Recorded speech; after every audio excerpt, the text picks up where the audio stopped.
Survivor 46 is here, and so is On Fire, the only official Survivor podcast, and we have a twist this season. The winner of Survivor 45, Dee Valladares, will be joining us every week. We're going behind the scenes of the biggest moments, the how and the why things happen, and the strategy and analysis you can only get from someone like me, a Survivor winner. Listen to On Fire, the official Survivor podcast, wherever you get your podcasts.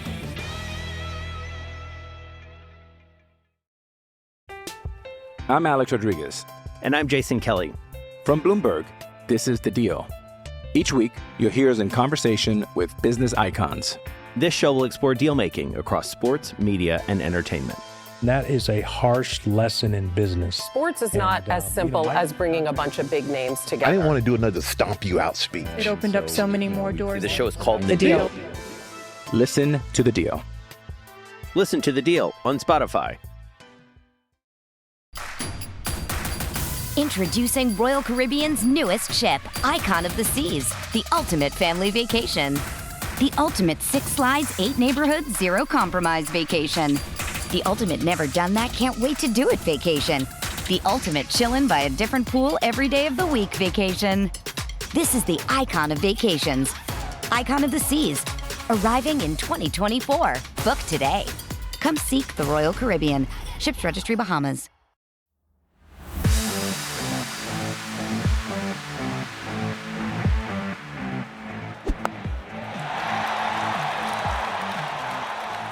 Good evening, or good afternoon, or good morning, whatever time of the day it is where you've decided to consume us in your ears on this particular occasion.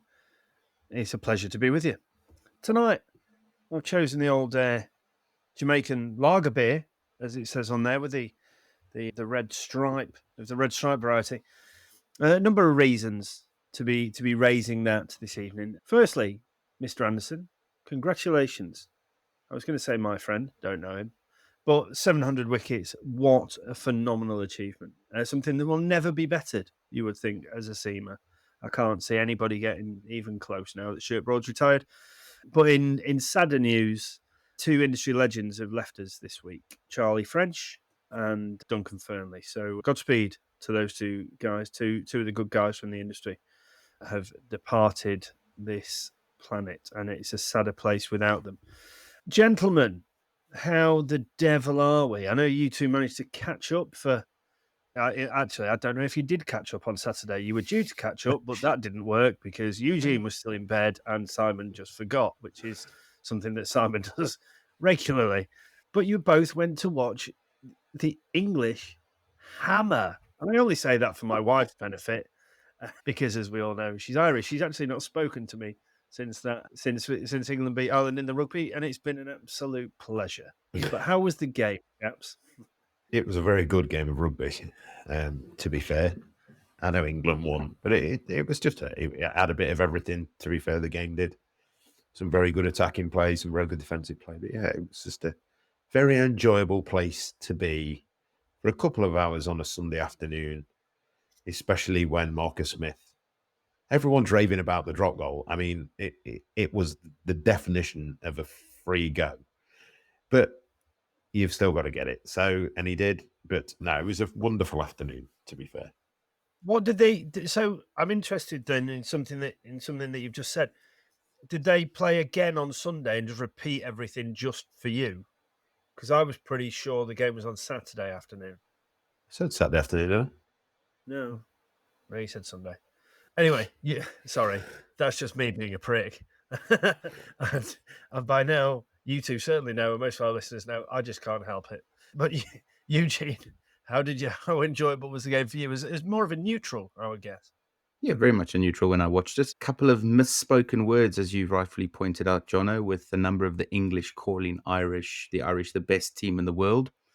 They are still not the best team in the world. South Africa are still ahead of them by a substantial amount of points. They're definitely not now.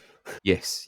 I was very much rooting for England specifically for that reason, because I think a couple of the Irish folks, and specifically a couple of my Irish mates, got a bit big in their boots, and they were calling that the Irish were going to beat South Africa in the summer when they tour for a 2-test series. And I said, you got to beat England first, and a couple of them said, 30, 40 points. What do you think? And I immediately called them straight after the game just to check how they were feeling. Good lad, Huge. I love that kind of caper. Now, and again, you two, you both know that I'm not a huge rugby fan. I don't mind watching it. I quite enjoy it, to be fair. Mainly because I know that it's a solid route into gout and a few days without having to look after the child because I won't be able to move quickly enough to catch him. But does that now mean that the Six Nations is still alive? I know Ireland gone with the Grand Slam, but have England got a chance realistically or not? Well, No, not I mean, really. there's 4 points difference at the moment. Yeah. Ireland have got 4 bonus points. So, it is right. Okay, so bonus points. There's 4 points ahead. But look, there's a possibility in that. I don't know. I haven't done the permutations or the math behind it, but there is a possibility that England can win it if Ireland lose horribly in next weekend's game, and if Ireland beat whoever they play in handsomely. That's how much research I've done into this. If Ireland lose massively and Ireland beat the people that they're playing next week handsomely. England, yeah. And if England beat them. Right, cool. Strong start this week, gentlemen. No, awful. You've decided to turn it into a rugby podcast, which none of us are exactly expecting. That's something that we haven't prepared for. Then again, how much do we prepare for a cricket podcast? Exactly. And, we've been doing a cricket podcast for almost 4 years and I've only got 3 listeners. So maybe by opening ourselves up to the rugby crowd, we might pick up a couple more. No, in all seriousness, on to cricket then. Reference Jimmy. I mean, look, what do we think? Phenomenal. Surely no one's ever going to get within, 100, 200 wickets as a seamer now, do we think? I mean, you never know. If it is, it's going to be like a Bumrah or someone, or a Pattinson, isn't it? It's got to be someone that's playing that amount of Test cricket. Certainly in terms of... Pattinson? No, I don't mean Pattinson, do I? No, because he hasn't played Test cricket in about 7 years. Who do I mean? Pat Cummins? Pat Cummins, that's the one. I knew Pat was in there somewhere, and then he went postman Pat. Should we just stop? Should we just restart this podcast? Like, we're 6 and a bit minutes in. Shall we just is go making another it more interesting. I don't even think Pat Cummins is going to get there. You know that. But what I mean is, there's someone that's like, it's going to be, if it's going to be an active player, it's going to be either a Bumrah or a postman Pat who can do that. You perhaps say some of the spinners might have a chance of getting up there if they go on a run, or if India decide to play everyone at home. No, but I meant specifically from a seamer's perspective. You're only looking at those two, I'd say, because there's just too many all the formats of the game now where bowlers are going to come in. But I in all honesty, no, I don't think anyone's going to get near it. But they're the records are made to be broken. No one thought anyone would get past Courtney Walsh 20 years ago, as in terms of seamers, and McGrath then went past him, and then no one thought anyone was going to get past McGrath. And then at the end of the day, the bowlers are getting fitter. I mean, who's to say Jimmy Anderson doesn't carry on for another 2 to 3 years? But so he could go further and further if he decides to have a decent summer this year and plays 2 more summers. He could get up to and around the 750, potentially see what goes off in other things. So who knows? Who knows? Do you know, I saw a ridiculous, probably the most ridiculous stat I've seen about James Anderson's career, which is kind of an off-the-wall, quite funny one. But when he made his debut, Tony Blair was the Prime Minister. Yeah. I mean, yeah. Fucking nuts. Yeah, he has 187 Test matches. That's bonkers, isn't it? And if there was ever a summer to get excited about as a 41.5-year-old seam bowler, Sri Lanka and the West Indies, I mean, he must be thinking, I've got to stick around for the summer. You're licking your chops in Europe, seamer. Of sorts. What, and he bowls with a ball with a seam on it? Yeah, exactly. That's about as far as it goes, right? Simon. Yeah, no, I'm with you though, guys. I don't think anybody will get close to him. I was just looking at a quick list of the numbers of people that have still playing actively Test cricket. Southey, Stark, can't see them getting anywhere near it. 350 and 380. Joss Hazelwood, Cummins, they're on 270 and 269.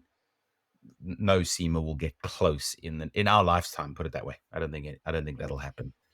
And I don't think. I mean, weirdly, we've discussed this a lot. We know that England seem to play a lot more Test cricket than anybody else. So, in theory, it would have to be the most obvious thing. Would be that it'd be an Englishman. But how many Englishmen can you see playing for 20 years or whatever it is? I mean, it just doesn't happen, does it? I think there's too much money in short format cricket now to make it.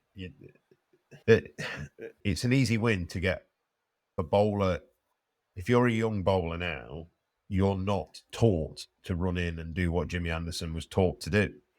Like, you're not taught to run in, swing the ball, pitch it up, take risks, all that kind of thing. You're just not taught to do that. And I remember when Jimmy Anderson first started as a guy that, he bowled it quick, but he run up and pitched it up and swung it. He's always been able to swing it. Yes, he can still get it up to mid-late 80s now and on his day, but when he first started, like, you look at what he does now, is he runs in, he goes at 2 and a bit and over, if that, and he shapes the ball around and he sets batters up, which no bowlers aren't taught to do that anymore. Not given the skill set to be able to do that as such. You'd say, like, you think of a 20. Probably the only other Jimmy-esque bowler in Test cricket worldwide now, isn't he? He is now, yeah. But and even still, you look at him, and he's still slightly more old school in the way he was taught. Like, you'd say that someone maybe in the subcontinent might, like a Bumrah or someone coming through like that, like, they produced a couple of good ones. Siraj, I think, is a good bowler, but in terms of how bowlers are brought up, they're not. It's how many variations have you got? Have you got a bouncer? Have you got this? Have you got the other? Whereas the old kind of adage of pitch the ball up, try and swing it, hit the top of off stump as often as you can, try and deceive the batter. I think one of the reasons why I think the art of seam bowling is not quite at the levels it was is because people aren't taught how to set a batter up anymore, because batters are too impatient and don't want to be like. It doesn't take anything to set a batter up. It takes four dot balls, and then they're going to do something anyway. Which, like, so that skill set isn't there. And to be fair, you've seen that with, and if we want to move it on to the England series, you've seen that with spinners. Like, in this tournament, you've got the England spinners that are used to bowling in short format cricket, that bowl quickly, fire it in. I think they've done well. We'll come on to that in a bit, but I think the art of setting a batter up and trying to tie them down and do that is dying a death in the game a little bit. But yeah, I can't see. That's the reason I can't see anyone getting close to him in Test cricket. Plus, they're asked to play that much short format cricket, and they don't bowl as much. Yeah, Doing absolutely. a little bit of comparison against spinners, just as an example, chaps. Jimmy Anderson has 2 people in front of him. He has SK Warne and M. Mulitheren. He's bowled less overs than both of them by substantial amounts of numbers. So, let's round the numbers here. Jimmy Anderson's bowled 6,650 overs. Shane Warner's bowled 6,700 and call it 85 overs. He's taken 8 wickets less. So when you look at it from a comparative point of view, even though he's played substantially more games, he's bowled a lot less overs to get to this achievement. And look, he's never going to get to Mulitheren at 800. He bowled the best part of 7,500 overs. You say that, but we are playing Sri Lanka in the West Indies this summer. So he needs to take 100 wickets. He needs to bowl them out on his own. Yeah. And still wouldn't get there. So, yeah, phenomenal achievement. I mean, look, let's move on to the series. First of all, Eugene, I think it's only right that we congratulate each other. Yes. Chin to you, my friend. Well done. You too. First time we've ever predicted something right. Well, yeah, I think it's the first time it's ever happened. But, at least we can now say that we've achieved it. Whereas Simon, bless him, has had 2 goes in this series and naffed them both up. So, one day, Simon, it will happen for you. I promise. I've got absolute faith in you that one day you will get it right. We'll see. Oh, no nibble. That's annoying. That's really annoying. I was really hoping for something. We got nothing. But, right, I mean, look, 4-1. Again, so it's interesting because, we talk about this a lot. Negative journalism, writing for bait almost. And that's the way that journalism seems to be going. And I know whenever I read stuff, either on BBC or Cricinfo or all of the different mediums in which I look to consume pieces of writing or journalism on cricket, I now tend to look at it through those kind of glasses. As if I tend to have that preconceived idea of, okay, right, let's have a proper look and proper think about what these people are writing and why they're writing it. And I think it is imbalanced. Like, so Stefan Schmidt, who is the chief cricket correspondent for the BBC. I never met the bloke, but I just read stuff, and it's just a little bit. It's a bit sensationalist. Like it's either all awful or all brilliant. Like, and I think and we've talked about this a number of times. It is becoming a bit of a problem because, all of a sudden now it's like, is Bazzball? We've not. They won X amount of the first 12 tests, and now we've not won in X amount of tests or whatever it is. I can't remember the stats exactly. But I think take this series in isolation, like to go and win in India. I mean, we were the last people to do it 12 years ago. It is an inherently incredibly difficult place to go and win test matches. Now, yes, we've been battered, and I think that, we did have chances in tests 2, 3, and 4 and have let those chances slip. But even to go and win, from a position of obscurity, that first test, like people are now saying, "Oh, is it time to readjust Bazzball or this? Bazzball, is it dead or so on and so forth?" Now, what do we think? Like, are Germans hanging their hat on this idea of Bazzball and kind of still claiming that that's a style of play, whereas we've talked about it being a mentality a lot, haven't we? And we firmly believe that it's much more of a wider mentality for the group than just a case of going out and trying to smash it to the moon every ball. I've said that Bazzball isn't a style of play at all. It is a mentality, and we've said that many times. And I have battered the journalists for saying, is this the right way? Is it not? It clearly is the right way for this group of players to play. Have they got it wrong in this series? Yeah, more often than not. So I think that it's where journalists sometimes get it wrong. You can score someone, you can say someone's played poorly or not performed well without it being a personal attack, without it being some kind of sensationalist thing. But you also can't have it both ways on a mentality. So, and I think the journalists, because they think it's Bazzball for them is scoring at six plus and over, is bowling sides out in a certain way, but that's not how cricket works. Like cricket is about winning games. And what this mentality clearly does is give England the best opportunity to win games. Have they missed umpteen opportunities in this series? Yes. But is the mentality the right way to go about it? Absolutely. Like you don't have that change in fortunes between winning 1 in 18 to winning 13 out of 14 or whatever it was, 13 out of 15 before this series, without it being something being right about it. I don't mind the mentality. I think, and people have got to switch on and actually, this is the thing. These aren't thick people. They've got to where they are in the journalist world by being smart, by knowing the game. Because if they were complete idiots and didn't write anything semi-sensible, then people wouldn't read it. So obviously some of what they write has got to have some clout. However, this idea that they think it's a method rather than a mentality is completely erroneous. Great word. How proud of you be? Little bit. just so for the listeners' benefit, Simon has just said the word erroneous and then looked at the screen at me and Eugene as if to say, yeah, fuck yeah. Fucking hell, yeah, I just said erroneous. Your job. Big word. Next one. And I think it might have been well positioned. Yeah. It might even have made sense. But no, and that's what, when we talk about lazy journalism, it's about criticizing the right things at the right time, and it's about not blowing your muck second session of a test match, and then going, oh crap, what's gone off? That because all you're doing there is forgetting about the ebbs and flows of Test cricket. The one thing you can do, and it's why if people have scored, if journalists have scored England in whichever way they've chosen, the fact is at the end of a Test series, you cannot lie. You cannot you can't try and the result is the result. And that, at the end of the Test series, is all you've got to go on in terms of how you're scoring people. How has that person performed in this series?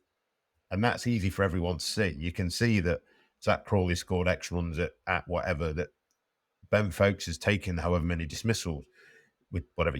And that's easy to see. and you look at it in comparison to the other people who played in the same conditions, and you go, right, if number one's 10, if the best player was a 10, then everyone goes off that. And it's easy to do that. Can you add some other little bits in, like expectations, maybe?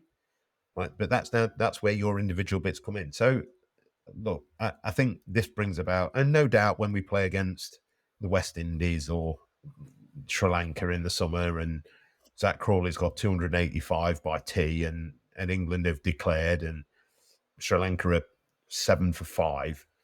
Like, everyone's going to say, "How good's Bazzball? How good's Bazzball? This is amazing." Yeah, but this is like, exactly my point. Shut the fuck up! Like, come on, like, you be better. Everyone, just be a little bit better.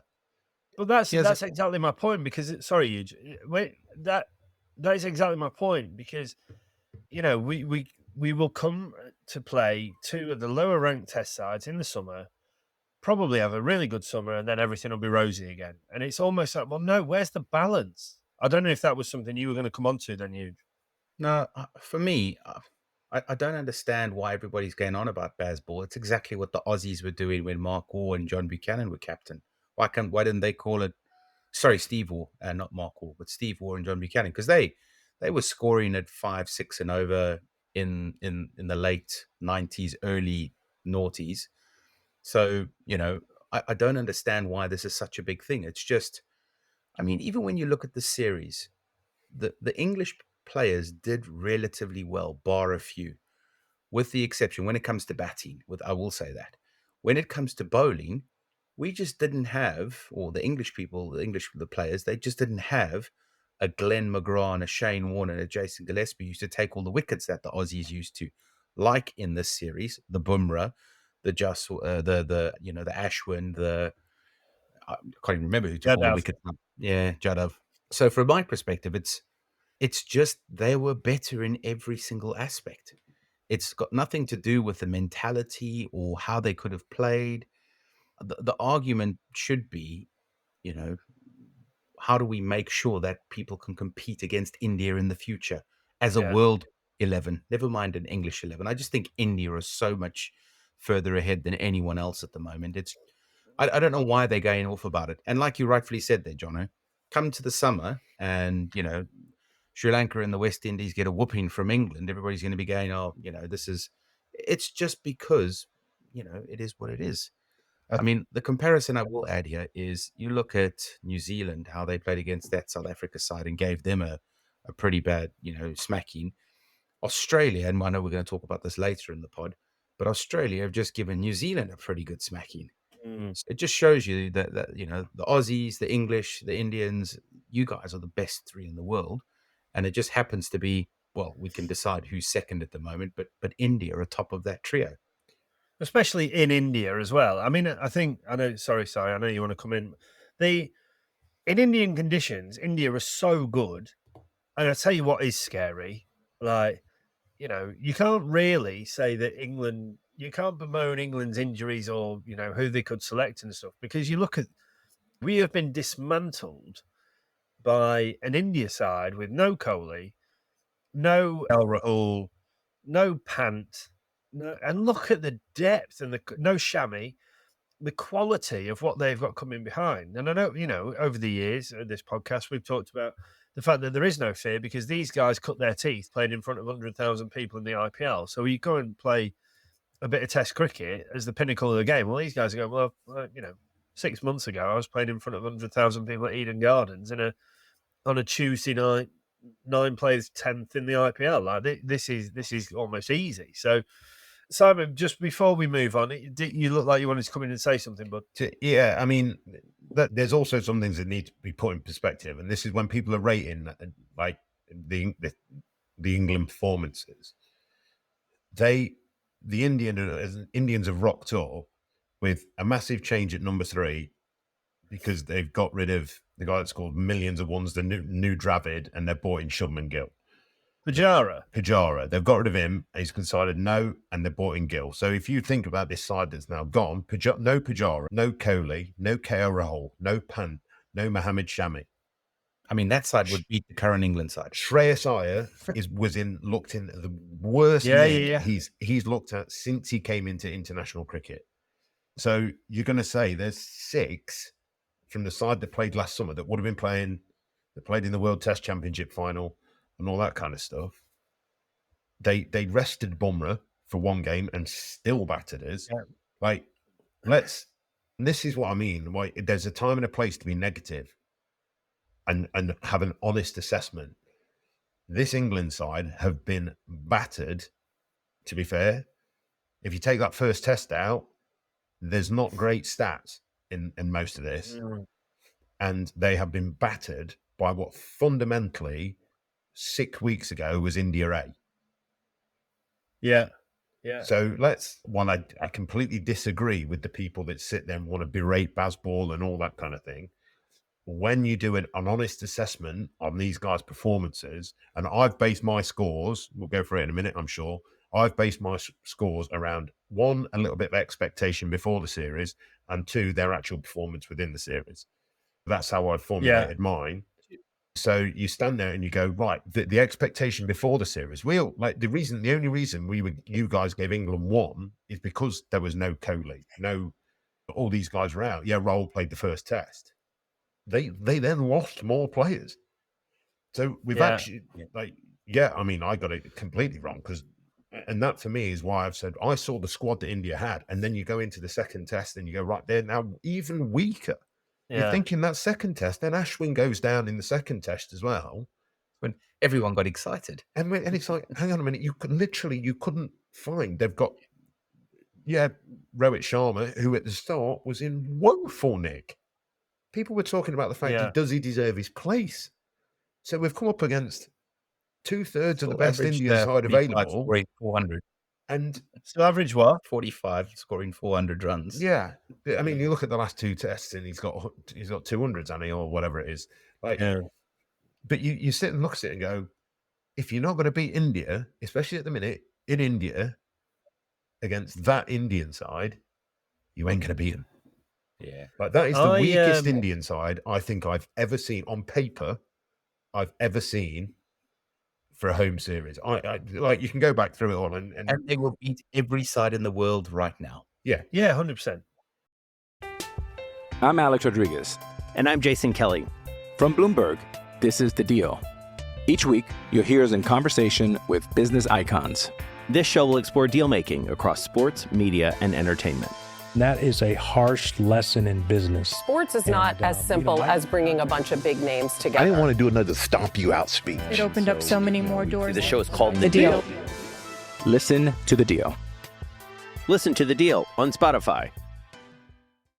With threats to our nation waiting around every corner, adaptability is more important than ever. When conditions change without notice, quick strategic thinking is crucial. And with obstacles consistently impending, determination is essential in overcoming them. It's this willingness, decisiveness, and resilience that sets Marines apart. With our fighting spirit, we don't just fight battles, we win them. Marines are the constant our nation counts on to fight the unknown. And through adaptable problem solving, we do just that. Learn more at marines.com. It's only a kick, a jump, a block. It's only a serve. It's only a tackle, a run. It's only for the fans. After all, it's only pressure. You got this. Adidas. I mean, before we go on to it, and Simon's just alluded to it, so what we're going to do in a minute is give our marks out of 10 for each of the England players that have played in the series. But just before we do, and I think this guy deserves a monumental shout out, because before the series started, you would not have expected him to have played the part in the series that he has. And for me, my player of the series, across bat and ball, is Kuldeep Yadav. I think he's been phenomenal.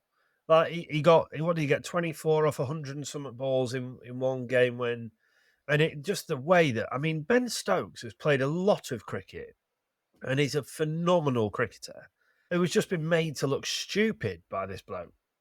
You know, he made him look like he doesn't deserve, he wouldn't make the Selston Pork Butcher's third 11, like, you know. there you go, Robbo. I think he's been a massive difference between the two sides. He's certainly with the ball, but his runs and the fact that he's just stuck at the crease. Like, I remember we recorded a podcast 2 or 3 weeks ago by saying, on this wicket, there is the opportunity. You can just stick around and block it. And then we fell apart in the third innings, I think. When he got 24, was it off 90 balls or 100 balls or whatever? I don't know what you guys think. I'm not saying that I don't know, maybe he is my player of the series. There's been some big performances from people. I think Jaiswal scoring 2 double hundreds. I mean, it's difficult to look further than that, but I think it would be unfair to downplay the effect on the series that Kuldeep Yadav had. Yeah, from a bowling perspective, absolutely. Batting, I agree with you. For me, I think the series was won with the bowlers, but at the same time, I think, to your point, Jaiswal just was unreal. I mean, he scored all those runs at a strike rate of 80. Yeah. Bazzball-esque, I mean, yeah. Phenomenal. Averaging 90. I mean, wow. He's got, what, 250 runs more than anybody else? More than Shubman Gill, who's in second, who's averaging 56. So and he was garbage for most of the series. And we were saying, and a lot of the commentary team were saying, and people in India were saying, is it because he's, obviously got tight links with Tendulkar and this and the other, and is he, he's obviously seen as the next Kohli, if you like. But, his place was under threat at points in the series, Gill, and then he got that 50-odd not out to win the game.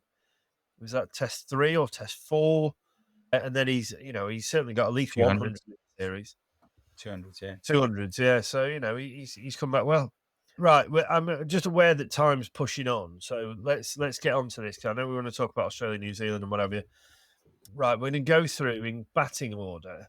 Also, I must say, though, one of the highlights for England is that opening partnership, which we're obviously going to talk about in a second. But how do you want to do this? Do we go? Fair name and give him out of 10. Right, okay, fine. Zach Crawley, Eugene, 7. Okay, Simon, 7. Okay, well, I'm going to say 8.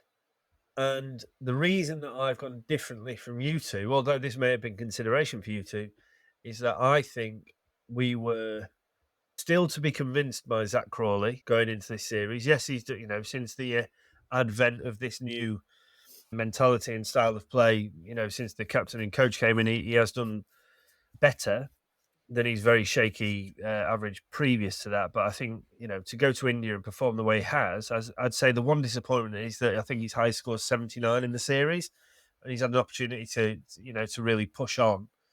But I think a really solid showing for him, and something now that he's absolutely secured his place, and he's now a player that we look like we can put, quite a lot of faith in moving forward. Yeah. Great from the brain trust to keep going with him. I mean, we were wondering if he should be in the Ashes, right? Yeah. And, look at him now. He's top of the run pile from an English perspective, admittedly. That's not decent old. average, decent strike rate. Yeah. Robbo, any thoughts? I mean, I thought he was all right. I gave him a 7 because he came up. My expectation from him was better, if I'm honest. I thought I had him and Root at the start to be England's 2 best batters, because I think he was batting in a position where he was going to, with the Indians having Bumrah, they're never not going to open the bowling with Bumrah. So it wasn't going to be like a blast back to the old days where they didn't have a seamer at all and it was going to be all spin. So he had the best opportunity to face a seamer. Yes, it's one of the best 3-4 seamers in the world at the minute, and I'm not saying it's not. But for me, for him not to get 100, he's never going to get above an 8. And I think to go there and an average 41 on what was probably the flattest wickets we've seen in India for 20 years. Yeah. For me, means it's a 7. I did have him down as an 8 start, and then I actually went, I can't give him an 8. Because he just about did his job in my book. That's why I'll give him a 7. Fair enough. Ben Duckett, Eugene. 6. Simon. I think me and Hughes are going to be quite similar. I had him like 6.4 on my ratio, which I wrote a 7 down. I had a 7 down, and then I went down to a 6. Yeah, I had him at 6. Brilliant He was 100. okay, right? He was okay. Look, brilliant 153. Almost, I think the criticism would be that he started to almost overthink it and got himself out a few times. Became a bit proddy, didn't he? Maybe overthinking things a little bit. Yeah, maybe you dream that he would just continue to play that natural aggressive style that he is, and one that's worked for him. It's almost like he thought, hold on, this is too good to be true. I'm almost doing too well here. It's not supposed to be this easy, and so he's maybe started to overthink it and prodded a couple to short leg and what have you. But look, again, 7 plus 50 starts in the as the opening pair in the series, I think, which is and that when you consider the trouble that England opening partnerships have had, that's something to be very, very pleased about, I think, as we move forward. I think if you were to give them a score as a pair, it probably would be 7 to 8. Yeah, I think, but that's unfortunately not how we do it in this, or not how you're doing it with this. I think Duckett for me was one of those where he started off looking really, really good. Was it 60, 70 in the first test, and then 150 in the second test, and you're sitting there going, "Fucking hell, right? Come on, you've got something going," and he just seemed to fall off. And whether that was because the Indian bowlers who are highly skilled, slightly started figuring him out. You saw Ashwin start to bowl a bit straighter at him, more overspin, get it to bounce a bit more. He seemed to work him out. We talked about him prodding and that, but you've got to go back to the bowler there and go, right, he's making him prod. So yeah, I think, like I said, as a pair, probably an 8.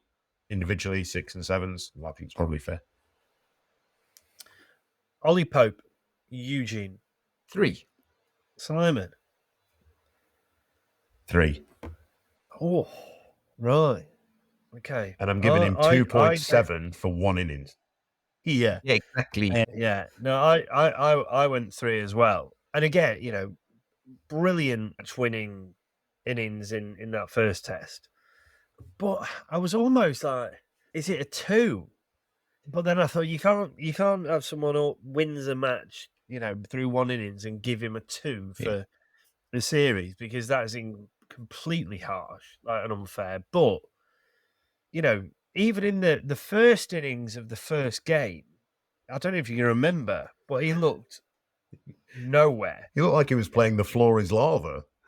Like, then he's just looked, and ever since, yes, he had that amazing 196. But the rest of the series, he's looked like a cat on a hot tin roof, out stumped, not picking the googly from Yadav, the ball before lunch. Like, he's looked so, and the word frenetic keeps coming up to describe the way that he's going about his batting. Like, almost too eager to impress himself on the game. And it's just been a really strange... This is another thing that makes me laugh. And I was thinking about it, like when people were talking about Ollie Pope when he got 196. And after that, in the first innings, everyone was talking, he looks dead frenetic. He looks like he's like a cat on a hot tin roof. And all the word that kept coming out of him in the second innings, as he's on 160 not out, he's like, look how busy he is. You're saying the same fucking thing. Yeah, just in a different way. He's happened to not run past one and been outstumped by 9 miles. I mean, he was technically run out. He was. Yeah. I don't think Yadav actually got 5 in that first innings, to be fair, because they nearly crossed. It could have been Crawley that was out. Yeah. But I just think, look, I mean, what an innings he played. Let's not think, for me, that's up there with one of England's greatest overseas innings. I said that at the time. But in his other 9 innings, he got 119 runs at an average of 13. So, I mean, what to do with a problem like Ollie Pope? I mean, we'll obviously come on to Stokes in a bit, but people are talking. Do you then drop Pope down to about 5 or 6? Obviously we're going to come on to the Foakes versus Bairstow argument. One or other or neither. We'll come on to that. But people talk about Stokes maybe going up to 3 to give Pope the opportunity to kind of drop down at 5 or 6 a little bit, but. Look, not what he would have expected following on from that 196 in the first test as a series. Joe Root, I'm going to come to Simon. I've gone 6. Ooh, interesting. Eugene. Okay, I went 5. I went middle of the road. 6, Simon. Yeah, I mean, he got a brilliant 100 in absolutely, and then an 80 last man out in the last test. And I think he started to do it. For me, he's a player that improved throughout the series, unlike every other England player. And I think what he did with the ball in the first couple of tests gives him an extra few points. He was second for England in terms of averages. He did. I mean, for me, it's one of the reasons why I've got a feeling we're going to get something different. I looked at how he's got out in a couple of minutes. For me, he got a little bit unlucky a couple of times. So to me, again, it's measuring against LBW where he was unfortunate. Yeah, there was a couple of LBWs, a couple of little bits and bobs, like where a little bit of a change of look. It for me was, you're talking millimeters in decisions, and that is where it can happen in cricket. But that's why I give him a 6. Yeah, it was a 5, and then I thought, oh no, he did a bit of bowling in the thing, which I wasn't expecting. I don't think anyone expected that, whether we thought it should happen. But for him to rock up and get 4 for in that first test scrapes him an extra point. I think if he'd batted the way that he batted in tests 4 and 5, in tests 1, 2, and 3, then he could have quite easily been a 9 or a 9.5. But we've talked before, haven't we, about how he maybe been swept along with the Bazzball-esque style mentality. But what we have seen towards the back end of the series is the Joe route that we know and love, and still gives you great hope as an English cricket fan that we've still got one of the world's best. Is someone that can probably play for the next 3, 4, 5 years if he wants to. So, yeah, I mean, look, it showed what he can do, but yeah, perhaps early in the series just didn't have his best. Right, that's number 4. Number 5, Johnny Bairstow. Interesting. Simon. I've been quite generous because he got more runs than I thought he did when I looked at his actual stats. So I've given him a 2. I've been generous, and then you've given him a 2. Because I mean, I was starting at sort of naught, but then I had a quick look earlier today, and he tended to get in and get out, which is equally as frustrating as it is watching. If you looked at some of the shots he played, and to be fair, in some of the innings he did, like that first test, he did back with I can't remember, with Stokes for a bit, and they managed to put on 45, 50, and then Foakes, he got out, Foakes came in, and they managed to. So he did score some kind of important runs in the one test England won, which takes him up. Like I said, if I was going to give Pope a 0.3 for 13.2, I've got to give Bairstow a bit more because he averaged 24. So I gave him a 2. It could have been a 1. Eugene? Yeah, I get the fucking binary. So I give him a 3 as well, and I think more so because I was just really disappointed by him, because no hundreds, right? To do that top 5. And I just think certainly the last test he got a 29 and a 39.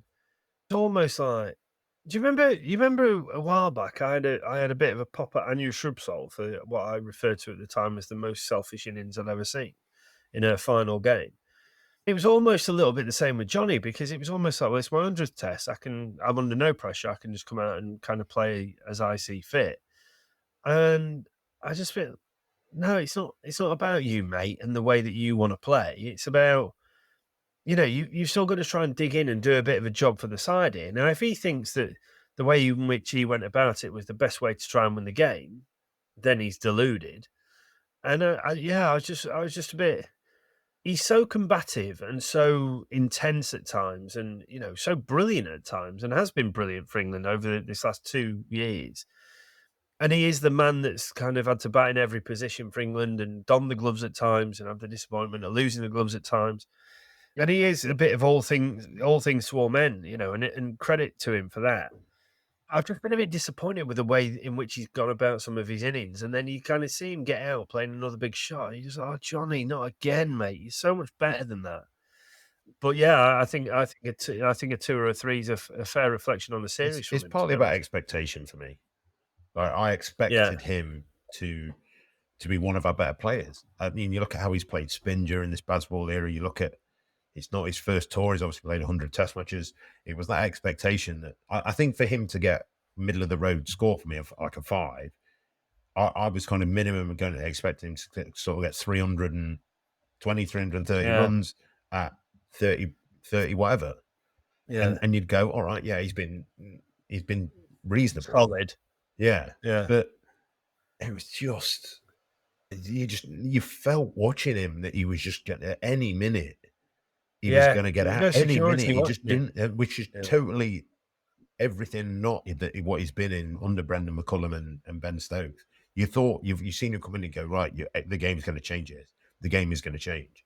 Whereas this time you're like, the game is going to change, but because he's going to have a meltdown or he's going to miss one or just so amazing. Another amazing stat cam. Johnny Bairstow played his 100th Test and 100th one-day international for England at the same stadium, which happens to be one of the two most beautiful cricket stadiums in international cricket. The other one being Newlands, and it's warmer there. I like it there. I like it there a lot. But yeah. So right. The skipper, Ben Stokes. Now, I've given him an extra 0.4 bowling Rohit Sharma with his first ball of the series. So he gets 2.01 from me. Robbo. I think he's single-handedly responsible for the only positives to come out of this series for me. So I've given him a 6, but he's got 4 for his captaincy. Right. Okay. Yeah, but not his captaincy. We're talking about like on. Well, no, you're judging how he's performed in the game, and if I'm judging Joe Root with bat and ball, I've got to judge Ben Stokes how he captain. So for me, he did get a 70, so he was at sort of 2.5, maybe 3, in very, very important circumstances. But the way that for me he handled Hartley, Bashir I thought was exceptional. And is the first time I've seen that from an England captain in all the time I've watched cricket. I think the way he thinks about the game is very, very different. Some people might say that's positive. Some people might say it's negative. But the face that he clearly has, him as a captain, for me, he's gone to India and got beat because his players haven't performed. Whereas we can honestly say before when we've been to India, we've been not only been outplayed, we've been out-captained. Yeah, so my mark wasn't based on his captaincy. I think as you say, he's been phenomenal for 2 young spin bowlers, 3 young spin bowlers when you consider that he had Rohan as well before Rohan had to fly back. Eugene, I'm going 3 even with his captaincy. Oh crikey! There we go.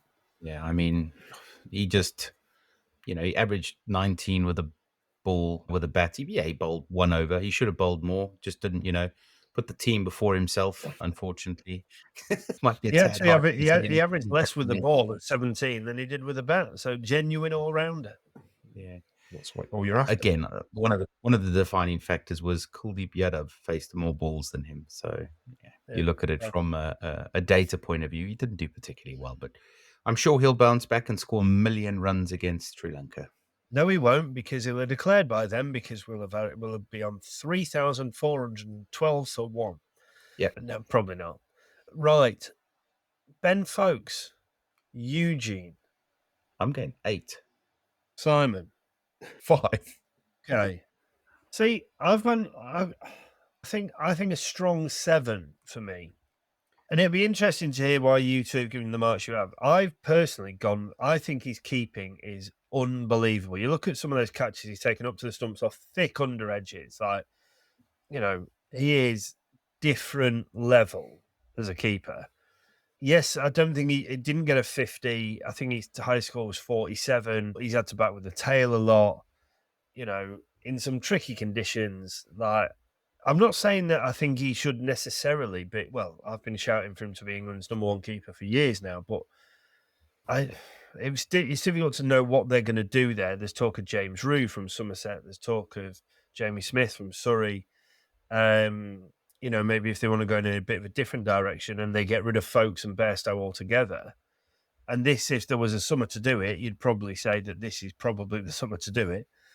But yeah, he's without him behind the stumps, it'd have been a lot more embarrassing in my mind. And I think he's held himself pretty well with the bat, given the cards he's been dealt, to be honest. I think he did everything that you thought he would. and nothing. He wasn't brilliant. Everyone But says he's the best. He's the best keeper in the world. Yeah, he can keep wicket. I'll be honest. I expected him to get more than 205 runs at 20. Deary me. Like, he got 16 dismissals for a keeper stood up in 10 stumpings, 4 catches. Yeah, like, if you're not creating the opportunities, and I'm not saying, I'm not doing this just to argue with you at all. But I think the thing that I do disagree with is if you're saying he did what you would expect him to do. Well, if we expect him to be exceptional, and he's exceptional is still miles better. I don't think he was exceptional. I think he was okay. I think there were certain aspects of what he did that was very good.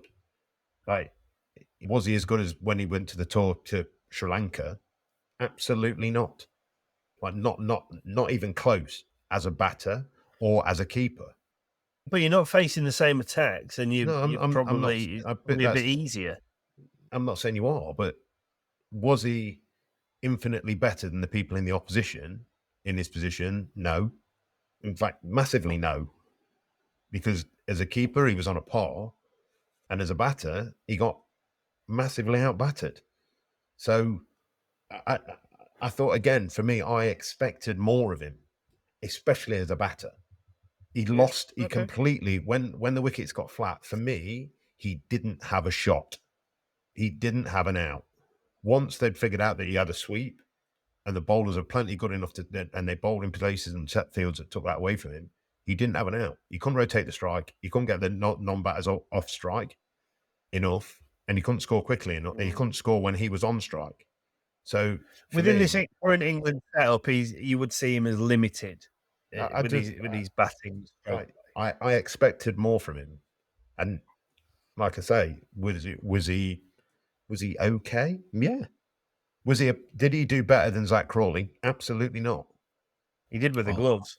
No, I gave him an 8 purely because he had to field the shower of shit that the bowlers were bowling. That is the only reason I gave him an 8. Like, and this is where for me you've got to go across it. Was Ben Foakes' performance within his role better than Zach Crawley's or Ben Duckett's? No. Therefore, I can't score him anymore. That's fair. That is. Do you know what, Simon? That's fair enough. I can't argue with you there, mate. Not one bit.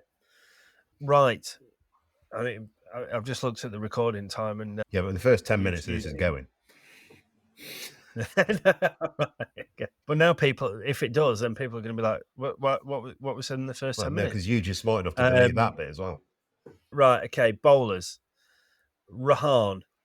5. Eugene. 3. 5. Yeah, I didn't think he was 3. Quickly. Tom Hartley. Simon. 8. Eugene. 6. 7. Pretty standard. I think it sounds like we all agree that he's had a pretty solid tour as someone who's been plucked from relative obscurity. Not quite so much as obscurity as probably the next bloke we're going to talk about. I'm going to change that. I'm going to go 7. I've only realised that because I've crossed it out and put 7. Right. So I'm gonna ask a question. Is he going to play a test match in the summer? Yeah, I think Tom Hartley will be England's main spinner going forward. What? Because they like the left arm option, or you don't? You think he's a better bowler? The balance he brings to that side. When you look at the bowling, you look at the bowling options that they've got. I mean, we can also. The only reason he doesn't get in is because England pick Mr. England in Chris Foakes, who comes in, bats at 8, and then they'll pick Bashir, to bat further down. But I think if they don't, and Chris Foakes ain't getting any younger, if they don't do that, then I think Tom Hartley will be that person going forward, because I just think he can field. He's decent with the bat. He needs to figure out a few things, I think, with the bat. Who was the Kiwi that played the Test series in New Zealand, took all those polls, and then never played again? In India, you got 10 for or 9 for. Yeah. But I think that is Hartley and Bashir. By the way, no, I don't think you're right. I genuinely think that they will both play a lot of Test cricket for England. Ironically, I don't think Bashir is too far away from that. What you said, but really? I think Hartley, yeah. See, it's weird. All the stories Yeah, I hear but about people talking about him, they really one of- like him. Unless he develops massively, which, and this is another topic for another day, which we talk about when we talk about how you develop spinners. At the end of this playing at Somerset, and they've got Jack Leach. And when Well, yeah, same with Tom Hartley and Nathan Lyon. Yeah, exactly. So, but I think in county cricket, if you've got a spinner that can't bowl, can't bat, and another spinner that can't bat, you can only pick one of them. In county cricket, Tom Hartley will be a number 6, 7 batter. And in that Lancashire side, you can say, right, we'll pick Lyon and Hartley, and then we'll go from there. In Manchester, they can also try and create pitches that, if it does ever stop raining, it can be dry. It can be dry and it can turn and bounce. So you can say he's got more of. Yeah, I know when they play at Taunton, they do prepare spinning ones, but like, what did you say about the weather in Manchester? If it what? If it does stay dry for longer than 3 minutes, I believe was what I said. Yeah, it's not what we experienced when we were there. Never been a fan of the Manchester weather, have you, Simon? Well, I've been there 4 times and it's pissed it down 4 times. It only started sunshining when I just got out of Lancashire. Dear me. Yeah, that walk into Manchester was miserable, wasn't it, to be fair? Through the arse end of Oldham. Right. Robinson, 1. 0. You didn't take a wicket. No, he got 50. He got 50. He got 50. To be fair, he might have had his. I've taken his. The reason he's got 1 is because I've taken it off Ben Foakes. Is he done now? He's a massive worry for me. He is when he came in, I thought he could be one of the mainstays for a while. The Scott Bolans of Australia. Well, potentially, but like when that type of person that when we had Broad and Anderson and everything else that would be first next in on every single time. And I genuinely think at the minute, if half the England bowlers are fit, he ain't playing. I think he will get 1 billion wickets in county cricket. It wouldn't surprise me now to walk and put if you can put money on him being the leading wicket taker in county championship cricket next year, get some money on it because he's playing. But if he stays fit, yeah, he's a worry. Mark Wood, 1, 3, 4. I did have 4 written down. I think they've got 2 a pair in the last game. I just think they just use him just to try and bomb people, don't they? And I think he's a better bowler than that. But a tough tour for him. He's almost used as the battering ram, isn't he? And these Indian lads, as we've discussed already tonight, these lads are proper players. They're not scared on slow wickets of lads bowling 90 mile an hour at them.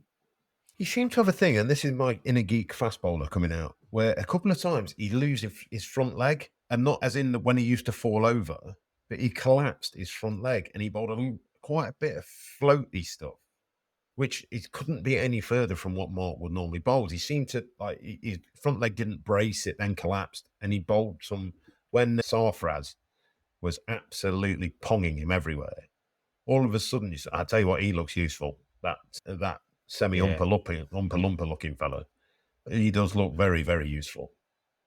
When he went 4, he hit for 4 over his head, then uppercut him for 4, and then whopped him absolutely miles over square leg. And you're sitting going, right, that as a bowler, then as a bowler, you're going, it's not bad day. Absolutely. I thought he ran in well in the games that he played. Yeah, he got 4 wickets at 78. But I thought on wickets that didn't really suit him, he's not got the same skill set as a Bumrah. And a lot of people were trying to compare him, saying he should be a similar type of bowler. Well, there ain't many bowlers that can bowl like Bumrah. So, yeah, I gave him a 3/4 for effort mainly, because there is no doubt for me he's one of the most wholehearted bowlers to ever don an England shirt. But It must be great to go to India and only bowl 78 overs in 5 tests. Well, I don't know, because I think the thing with a lot of these guys, and this is where, for me, Ollie Robinson, the aesthetics of Ollie Robinson don't look great. Like Mark Wood, he's always looks like he's trying, always looks like he's running in, always looks like. Whereas Ollie Robinson doesn't, and I'm not saying he doesn't care, but the aesthetics and the stuff that he gives off made him look like it looks like a little bit of a cross between arrogance and for want of a better word, idleness. Again, I'm sure he does care, but what he gives off definitely isn't, which can be difficult. Yeah. And as someone that used to get accused of that, people used to think I didn't care because I'm kind of a jovial character. But yeah, it's just, as a spectator, you would rather be watching, you would feel more comfortable that Mark Wood was putting in 100% effort than Ollie Robinson was, based on what you see. Yeah, absolutely. Bashir. I'm going 5. Fucking hell, Eugene. I give him 8 as well. 5.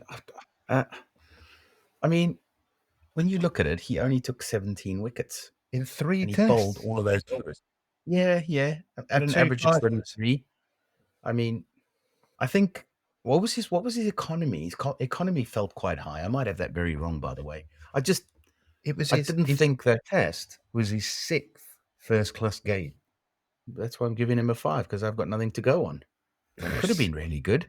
Didn't he get his first-class fifer was in the test? Fourfer.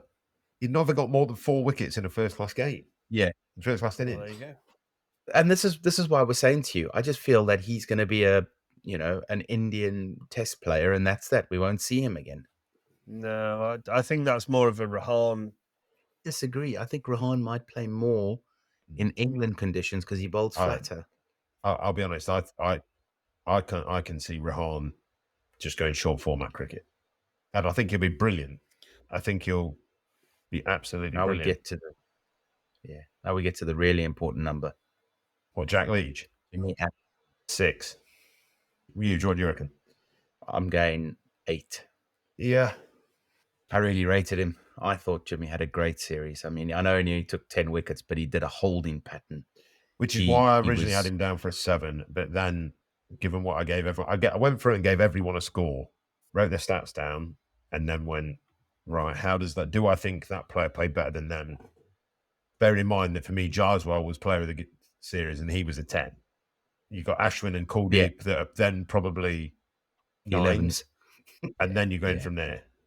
Goal, exactly. 8.5, 8, top end of 8, which is why for me to give Bashir an 8, I thought Anderson was very good. It didn't surprise me. Jimmy Anderson, for me, difficult, isn't it? Because he's old now. He's an old man, and I just think he's brilliant. But I think 7 didn't go for many. Kind of did his job, I think, didn't he? Although his batting seems to be getting worse. Maybe his mincers aren't quite working quite as well as they used to. Considering, like, didn't he have the record for the longest amount of innings without a duck? And now he's collecting. He got 7 or something. He's collecting them. So, right, okay. So, who else have we got? Have we got anyone else? Anyone else? Jack Leach. Jack Leach. 5. Well, maybe 3. a 6. He didn't do anything. Just 2. 0 runs at an average of 48. 2 out of 48. But more than Robinson, so I had to give him more than him. Yeah, I've given him 6 because I think it was admirable that he battled through the Test match in the way he did, considering it was the second ball of the first over when he injured himself, and then he still managed to get through plenty of deliveries and plenty of overs, didn't he? Right. So we wanted to talk about, now that we've done that, we wanted to talk about Australia, New Zealand, but this is quite a long pod already, Eugene, and I'm just thinking about your editing time required. It was a good test match, and that's it. And Australia won. Perfect. Okay, so that's that done. And yeah, I think that's about it. Do you think the Steve Smith thing's working? No. Him opening? Absolutely not. No, it hasn't been proven to work at all, has it? Well, averaging 18, I think I saw. Who was it that said they thought he might break the world record? For what? What, for decreasing his average? What? However, Cameron Green at 4, decent. I mean, I'm not saying he's better than Steve Smith, but at least it's working for one of them. Yeah. So, well, yeah, they're Australian and we don't care. Had the Kiwis have won, then we'd have been talking about it for hours because they'd have beaten the Australians, and that's what we love on this podcast. Don't worry, Eugene, the South Africans have got no chance of doing that for a long while, especially if you put out the same side that you did against the Kiwis. Anyway, I want to know if Carey got the Bears in 100 avoidance. I want to know. Was he 98? Know him? Well, he didn't pay for his haircut in Leeds, did he? The cheap ass motherfucker. Allegedly. Yeah, apparently. I think he definitely So, did. That was put to. Yeah, it was a bit of a it was a bit naughty, that, I think, from some of the press, wasn't it? Just to try and cause a ruckus. But yeah, there we go. So England lost 4-1, but it didn't feel like a loss for me and Huge because we got our predictions Please right. don't say it was the moral victory. The moral victory for me and Eugene over Simon, who is yet to predict anything properly, and long may that continue. Quite frankly, no bite from him at the start of the podcast, and no bite from him at the end. Annoyingly, thank you for letting us come in your ears again this evening. It's an absolute pleasure to do it week in, week out. Yeah, tell a friend, share, like, get involved. Drop us a note on Instagram, X, Facebook, any of the above. And yeah, we look forward to being back with you, if not before, maybe around this time next week. Until then, we love you long time. Cheerio. Cheerio.